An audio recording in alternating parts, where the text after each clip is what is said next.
잠언 23장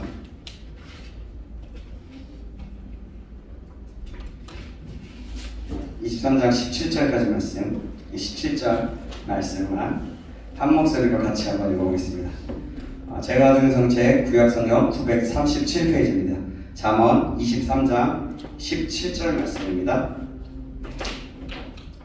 찾으셨죠? 네, 한 구절 같이 씩씩하고 하나님을 경외하고 하나님을 기뻐함으로 우리 함께 믿음을 가지고 함께 씩씩하게 같이 공독합니다. 시작! 내 마음으로 죄인의 형통을 부러워하지 말고 항상 여호와를 경외하라. 한 번 더 읽겠습니다. 시작! 내 마음으로 죄인의 형통을 부러워하지 말고 항상 여호와를 경외하라. 아멘. 아멘. 네, 오늘은 부러워하지 맙시다. 이라는 제목으로 하나님 말씀 받겠습니다. 뭐라고요? 부러워하지 맙시다. 라는 제목으로 하나님 말씀 보시겠습니다.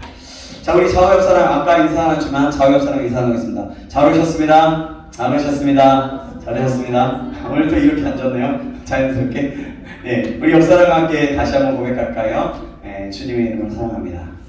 사랑합니다. 사랑합니다. 네. 자, 우리 좀 얼마 안 되니까 서로 같이 눈을 마주치면서 우리 사랑합니다. 사랑합니다. 사랑합니다. 사랑합니다. 사랑합니다. 좋습니다. 여러분, 한번 이 말들, 아마 이 예화를 한번 들어봤을 거예요. 한 번은 들어보지 않았을까 생각이 됩니다. 자, 시리즈 얄미운 년 시리즈 좀 말이 이상하지만 작게 그냥 한번 예니까 한번 들어보도록 하겠습니다. 자, 얄미운 년 시리즈가 있는데요. 10대의 얄미운 년이 어떤 년일까요? 공부도 잘하면서 얼굴까지 이쁜 년. 20대의 얄미운 년은 누굴까요? 미안해요. 네, 그냥 여기서 나오는 거니까 그냥 그대로 합니다. 결혼 전 신나게 연애하고 결혼도 잘하는 년. 네. 30대의 얄미운 년. 네. 어떤 아무리 먹어도 살 안 찌는 년. 죄송해요. 되게 이상하다 이거. 네. 40대의 얄미운 년. 신나게 먹고 노는데 자식들이 모두 공부 잘하는 년. 50대의 얄미운 년. 아무리 골프를 쳐도 얼굴 타지 않는 년. 60대의 얄미운 년. 남편이 죽으면서 엄청난 유산을 물려준 년. 라고 합니다. 자, 그러면 남자가 보는 얄미운 남자도 있어요. 얄미운 놈도 있습니다. 자, 10대는 공부도 잘하고 운동도 잘하는 분. 20대는 겉으로 보기에 멀쩡한데 군대 면제된 놈. 네. 뭐라고요? 네. 겉으로 보기에 멀쩡한 군대 면제된 놈. 네. 30대는 대학 다닐 때 완전 논팽이였는데 좋은 회사에 다니는 놈. 네.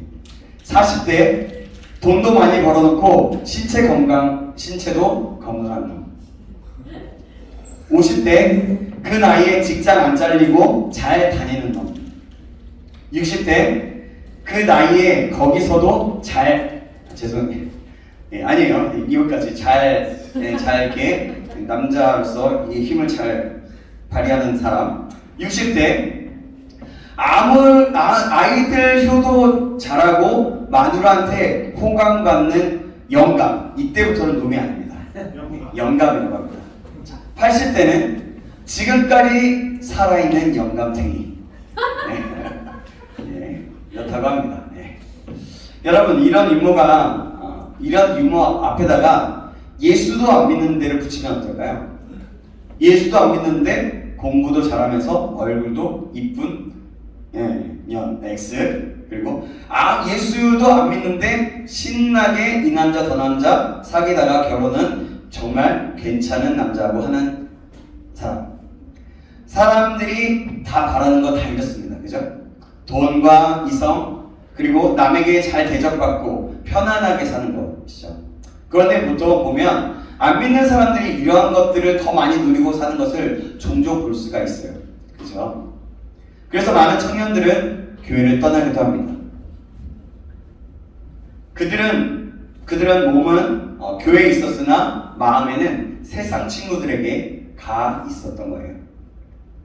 예수도 안 믿는데 잘 먹고 잘 사는 그들을 보면서 나도 저렇게 되었으면 하다가 교회에서 시름시름 대다가 슬그머니 발을 빼는 거죠. 슬그머니 교회에서 나가는 거죠. 이인즉슨 뭐냐면 기도해도 안 들어준다는 겁니다. 세상적인 것을 바라는 기도를 하고 예수님이 안 들어줬다고 신은 없다고 결론 짓고 그냥 믿는 것을 포기하는 거예요. 여러분들께 한번 노아를 한번 생각해 봅시다. 노아는요, 하나님께 홍수 심판을 대비하여서 큰 방주를 만들라는 명령을 받고 실행하지 않습니까? 그죠? 그때 노아는 그 큰 배를 자기 가족들만으로 만들 수는 없었을 겁니다. 노아가 만들어야 할 배는 뗏목이나 조그만 고기잡이 배도 아니고 하나님께서 설계해 주신 방주의 규모는 길이가 약 150m, 너비가 약 25m, 그리고 높이가 15m이며 구조는 3층으로 되어져 있었어요. 이런 거대한 배는 결코 노아 식구들만의 인력이나 힘으로는 불가능했습니다. 그래서 노아는 당시 시대의 선반 기술자들과 항해 기술자 그리고 수많은 인부들을 고용했었을 거라고 그냥 예측을 해봅니다. 노아 가족은요, 이 많은 인력을 부리고 임금을 주기 위해 정말 열심히 일을 해 돈을 벌어야 했을 거예요. 그죠? 생각해보면 그렇지 않았을까요? 산 위에 배를 짓는 일, 노아가 고용한 기술자들과 인부들은 그 배를 왜 짓는지 잘 알고 있었습니다. 하나님의 명령을 짓고 있고 얼마 후 일어날 홍수를 대비하기 위함이었어요. 그렇게 얘기했어요. 노아는 이 사실을 자기에게 고용된 그 기술자들과 인부들에게 아마도 말했을 겁니다. 그리고 노아의 그 성격상 배 짓기 전에 이 고용된 기술자들과 인부들을 데리고 기도도 하고 예배도 드렸을 거라는 예측을 해봅니다. 그리고 노아는 그들에게 자기와 함께 배에 승선하여 그래서 같이 함께 배에 들어가서 홍수를 대비하고자 하자고 귀에 따갑도록 이야기했을 것 같아요. 생각해보세요. 그러지 않았을까요? 일꾼들은 노아에게 겉으로는 네 하고 대답했을 것입니다. 그랬을 것 같아요. 우리가 하나님의 말씀을 들을 때 네, 부모님의 말씀을 들을 때 네 라고 하면서 그냥 실제로는 그거를 그냥 잃어버리는 경우일 수도 있겠죠. 노아의 일꾼들은 하나님의 사업을 담당했어요. 정말로 거룩한 주님의 일에 동참하게 됩니다. 그러나 그들의 몸은 하나님의 일터에 있었으나 마음은 세상에 있었던 거예요.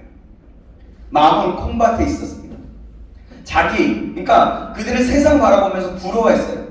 세상적인 쾌락을 누리는 사람들을 부러워했고 빨리 노아의 배를 만들어주고 그냥 돈을 받고 세상에 나아가서 그 부러워했던 사람들과 같이 노아에게 받은 돈으로 행복을 누리면서 자기 마음껏 자기 또 쓰고 싶은 대로 펑펑 쓰기도 하고 자기 마음대로 하고 싶었을 겁니다. 그리고 배가 완성되는 날 그들은 노아에게 그동안 하나님의 일로 수고했던 그 임금을 받고서는 세상으로 나아가게 됩니다. 그들이 그동안 부러워했던 그 사람들과 같이 그러한 행동을 노아에게 받은 돈으로 얻기 위해 세상으로 뛰어나가죠. 노아는 허탈해했을 것 같아요. 배를 만드는데 그가 몇 년이 걸렸는지 아십니까? 예. 몇 년이 걸렸을까요? 40년. 아니요, 훨씬 많아요. 120년이요. 120년이라는 긴 기간 동안 그들이 귀찮을 정도로 하나님의 심판을 이야기할 것만 그들은 아랑곳하지 않고 세상으로 나아갔어요. 나도 이제 내가 부러워했던 사람들이 잘 살아야 하겠다고, 그들이 잘 살아야 하겠다고 얘기했던 것처럼 그렇게 그들과 함께 같이 가겠다고 떠나갔습니다. 남은 것은 자기 가족들 뿐입니다. 그들은 하나님의 일을 할 때 몸만 있었지 마음은 세상 중에 있었던 겁니다. 그리고 세상 사람들을 부러워했습니다. 그래서 노아가 전하는 하나님의 말씀이 자기가 그 하나님의 명령을 이행하는 일을 하면서도 이해하지 못했던 거죠. 여러분, 이들의 모습을 보면 여러분들 어떻습니까? 사실 이들의 모습은요, 우리의 모습과 같아요. 우리가 교회에 와 있고 예배 드리고 하나님 저는 아지만 예배 드리지 않으면 벌 받을 것 같으니까. 때로는 예배 드리지 않으면 내가 구원받지 못할 것 같으니까. 또 때로는 내가 주님의 일을 봉사하지 않으면 나는 왠지 또 뭔가 해를 당할 것 같으니까. 이런 겁에 질려서 하는 사람들이 있고, 때로는 세상 사람들의 이 시간에 세상 사람들의 친구들은 다 놀고 먹고 마시고 즐기면서 있는데 그냥 그 모습을 보면서 또 부러워하는 거죠. 나는 이곳에서 이렇게 좀 드렸으니까 괜찮아지겠지 라는 생각도 있는 거죠. 어쨌든 세상을 부러워하는 거예요. 세상에 먹고 살기 좋아하는 사람들을 부러워하고요. 또 세상 사람들이 마시고 주구장창 자기 마음대로 자기 뜻대로 아까 년놈들 얘기 들었잖아요. 그것처럼 그 사람들처럼 그런 것들에 대해서 부러워하면서 신앙생활을 하고 있는 경우가 많다는 겁니다. 여러분, 우리는 어떻습니까? 누가복음 17장 26절에서 27절은 이렇게 말씀합니다. 노아의 때에 된 것과 같이 인자의 때에도 그러하리라. 노아가 방주에 들어가던 날까지 사람들이 먹고 마시고 장가들고 시집가더니 홍수가 나서 저희를 다 멸망하였으며,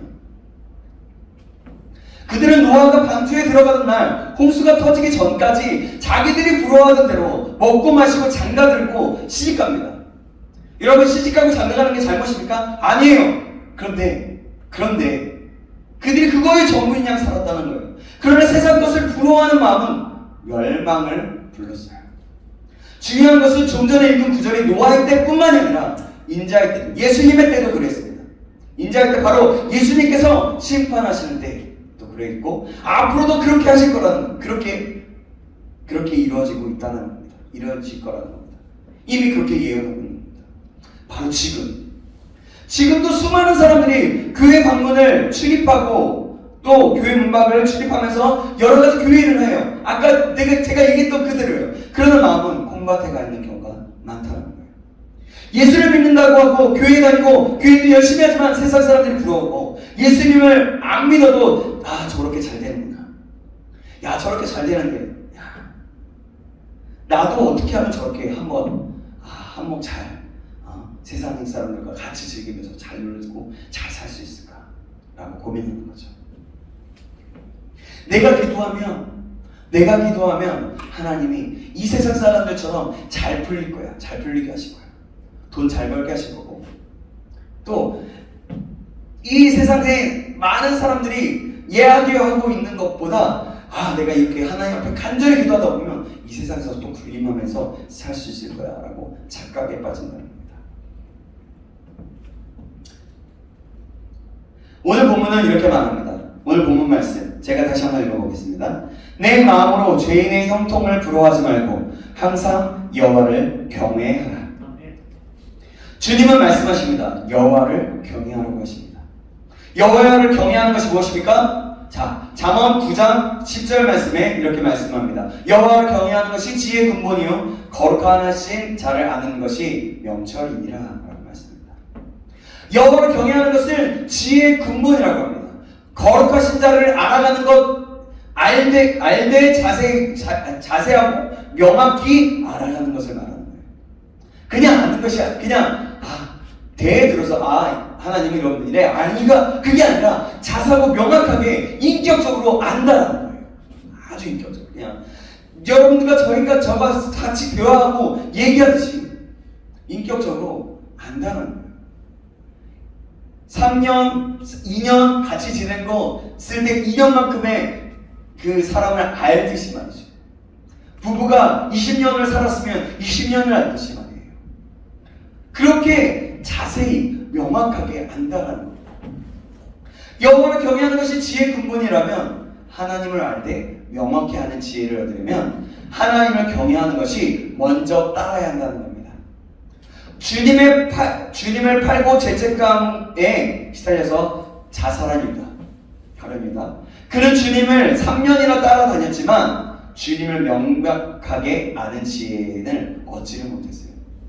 그는 단지 민족의 구원을 해줘요. 민족 로마에서 이스라엘을 다시 한번 구원해주고 이제는 내 이름을 가지고 내 돈과 내 마음을 가지고 떵떵거리고 살 것 같은 그런 마음과 그런 기대감을 가지고 다른 유다는 예수님을 따랐던 겁니다.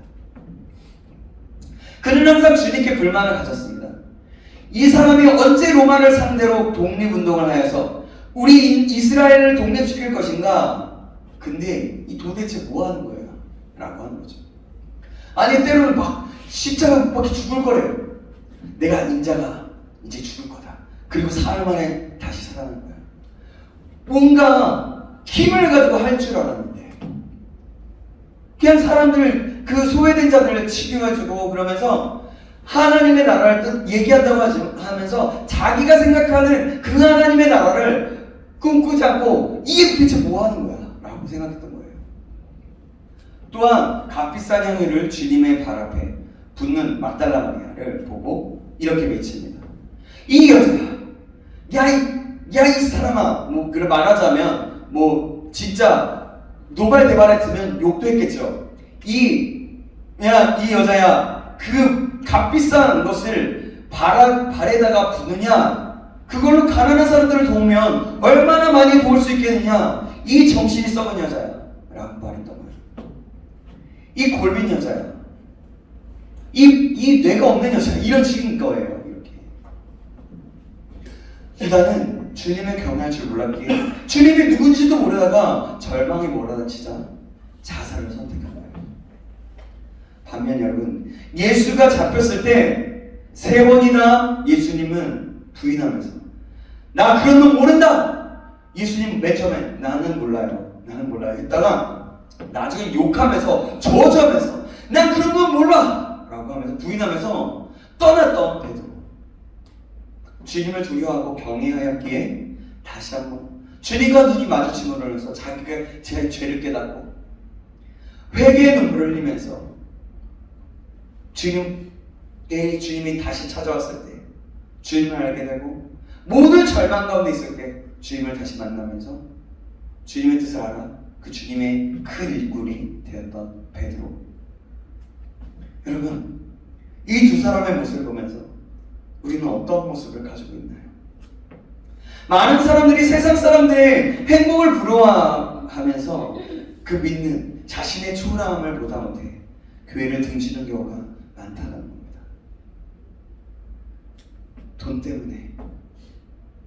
돈 때문에 내가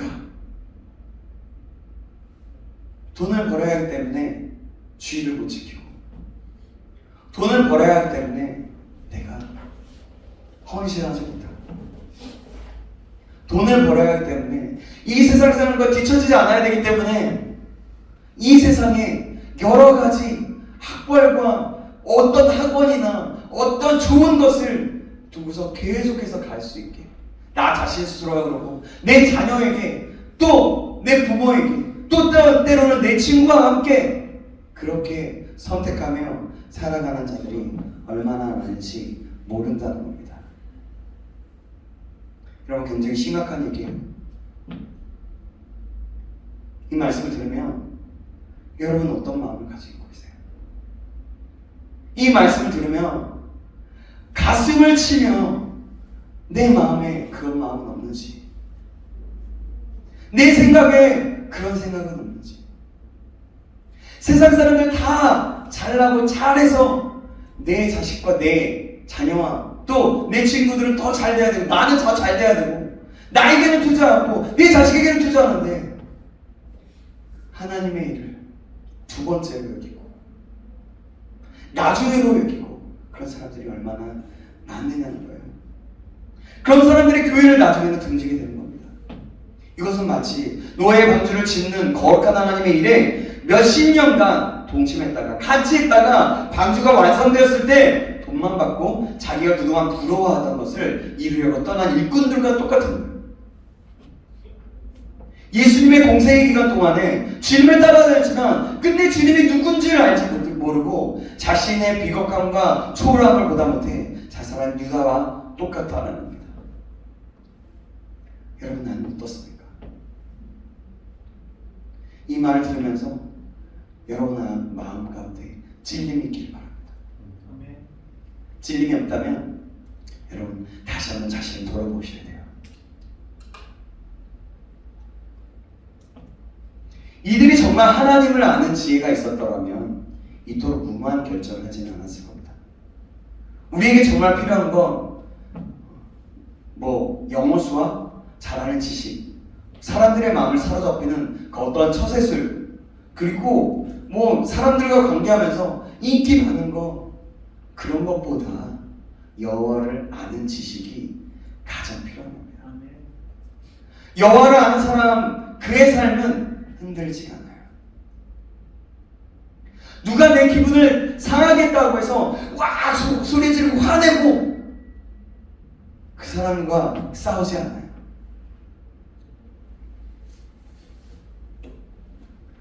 이렇게 막 올라왔지만 그때마다 주님의 궁예를 구하면서 주님, 제 마음이 상합니다. 나를 불쌍히 여주시고 저들을 불쌍히 여주십시오 라고 기도하는 사람이라는 거죠. 요셉은 주님을 잘 알고 있었기 때문에 그분이 불륜이나 어떤 그런 부분들을 하나님께서 불륜을 무척이나 싫어하시는 것을 알았기에 보디발의 아내의 유혹을 단호하게 뿌리칠 수 있었어요. 보디발의 아내는 명문 귀족의 아내답게 보기 드문 절시미이였다고 합니다. 근데 20대 중반의 혈기 넘치는 사내에게는 여러분 생각해보면 이게 웬 떡이냐 할 정도로 횡재하는 좋은 건수가 될 수도 있었어요. 왜냐하면 그것에 붙어서 잘 대접받고 나름대로 잘 살 수 있었거든요. 왜냐하면 보디발이 그만큼 지위가 있었고 보디발의 안에도 그런 지위가 있었기 때문입니다. 그래서 이랬을 수도 있어요. 하룻밤 둘이 잤다고 해서 그것이 주인 보디발의 귀에 들어가지도 않았을 거라는 겁니다. 요즘 말대로 그냥 원나잇하고 즐길 수도 있었다라는 겁니다. 하지만 요셉은 하나님을 알기에, 하나님을 경외하기에 그분이 이것이 죄라는 것을 싫어한다는 것을 알았기 때문에 보디발의 아내의 유혹에도 그것들을 뿌리치면서 그 자리에서 벗어나게 됐어요. 여러분, 요셉이 그 자리에서 벗어나게 됐을 때 어떤 일이 벌어질지 몰랐을까요? 잘 알았을 거예요. 분명히 자기가 잡혀가거나 뭔가 불이익이 분명하게 있을 것이라는 걸 알았을 거예요. 그럼에도 불구하고 극복 손길을 뿌리치고 나갑니다. 그의 생각은 하나님이 원치 않은 것을 즐기느니 차라리 세상에서 가장 수치스러운 차라리 강간범의 누명을 쓰고 감옥에 들어가는 것이 훨씬 낫다고 생각했던 거예요. 하나님을 실망시키느니 감옥에 가는 것이 자기에게 훨씬 유익하다는 생각을 한 사람이었던 거죠. 그는 이토록 하나님을 깊게 알고 있었어요. 그렇게 그는 감옥에서도 오히려 다른 죄수들을 돌볼 수 있는 능력을 발휘할 수 있었어요. 그는 하나님의 인도한 대로 하룻밤에 어떠한 쾌락이나 유익보다도 감옥을 택했으므로 훗날 이집트의 그 애굽의 2인자인 총리가 되어서 덕스러운 하나님이 또 하나님께서 주신 지혜를 가지고 이집트의 정치를 펼치고 위기에 빠진 자신의 동족들을 구할 수가 있었던 겁니다. 그는 하나님을 알 때 그냥 한 게 아니었어요.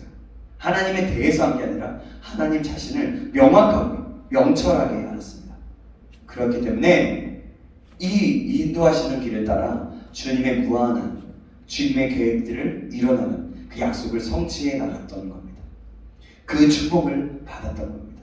주님의 이 도로 사용되었던 겁니다. 여러분, 마지막으로 다윗을 한번 생각해 봅시다. 다윗도 어려서 어땠어요? 지난주에 우리가 주일 말씀을 들었죠. 하나님이 누구인지를 아는 명철한 지혜가 있는 자였습니다.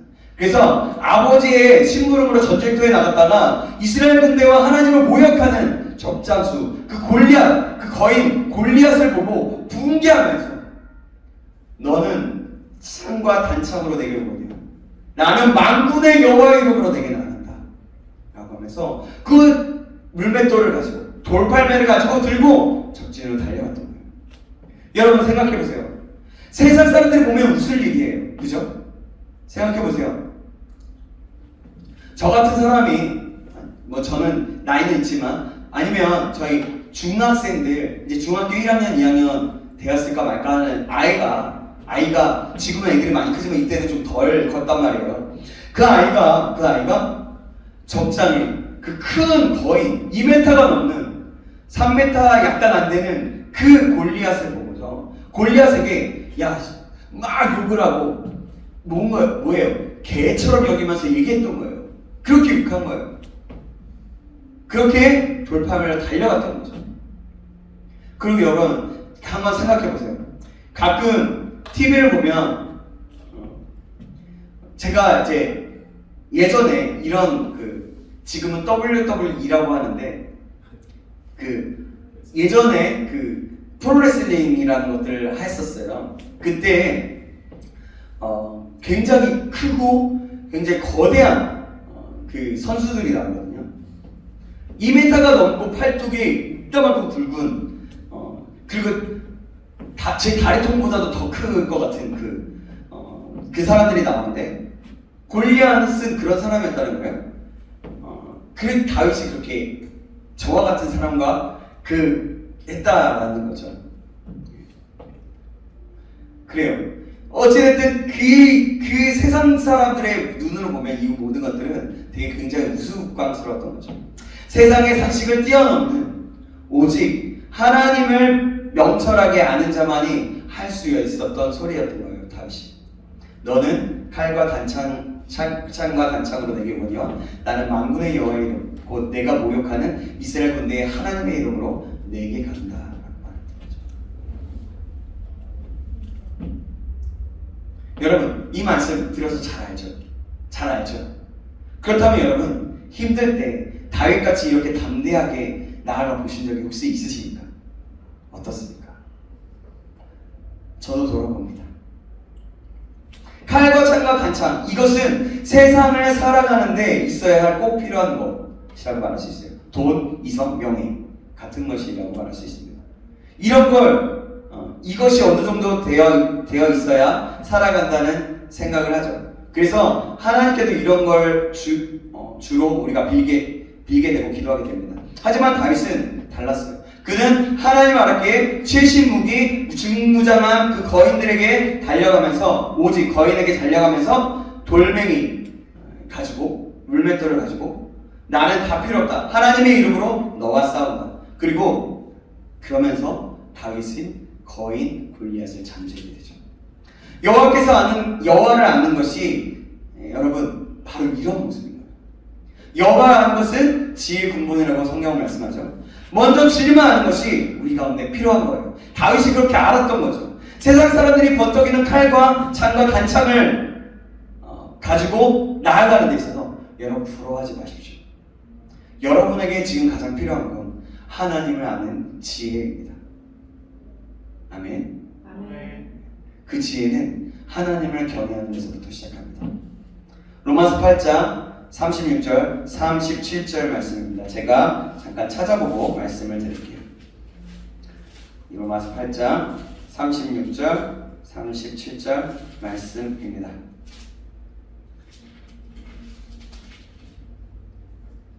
기록된 바 우리가 종일 주를 위하여 죽임을 당하게 되며 도살당할 양같이 여김을 받았나이다 함과 같으니라. 그러나 이 모든 일에 우리를 사랑하시는 이로 말미암아 우리가 내가 넉넉히 이기느니라. 아멘. 주님은 이렇게 말씀하세요. 나를 알고 좀 험난하고 무서운 길이지만 나를 따르면 너를 넉넉히 이기게 해주겠다. 바로 이 넉넉히 이기는 하나님을 아는 것, 바로 이것이 참 지혜라는 것입니다. 여러분, 진정 훌륭한 사람들은요, 어떤 연장이나 목수들은 연장을 탓하지 않아요.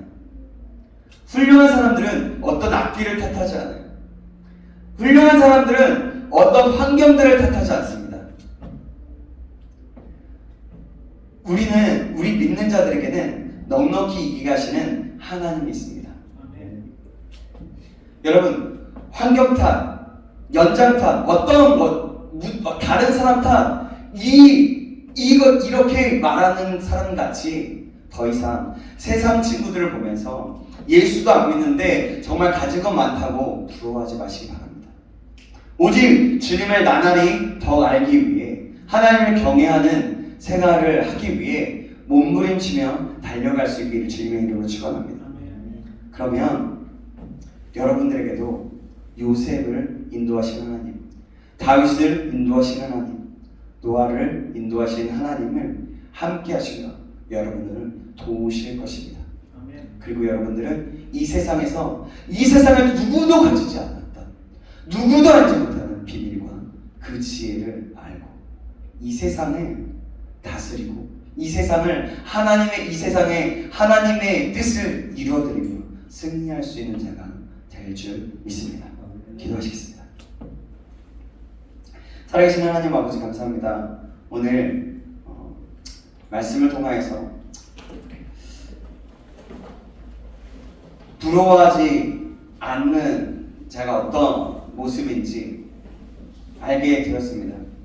우리가 마음과 힘을 다하여 여호와 하나님을 경외함으로 여호와 하나님의 뜻을 따라 여호와 하나님을 바라보므로 나아갈 수 있는 자 될 수 있도록 주님 축복하여 주시옵소서. 그래서 하나님의 뜻을 이루고 여호와를 경외하여 그 지혜와 그 지식과 그 놀라움으로 이 세상이 감당하지 못할 사람, 이 세상에서 하나님 우리의 이름을 하나 불러갈 때 누구는 다르구나, 이 사람은 정말 하나님의 사람이구나 라고 인식하며 알고 인정받게 되는 사람, 참된 믿음의 사람, 승리의 사람 될 수 있도록 축복하여 주시옵소서. 살아계신 예수님의 이름으로 기도합니다. 아멘.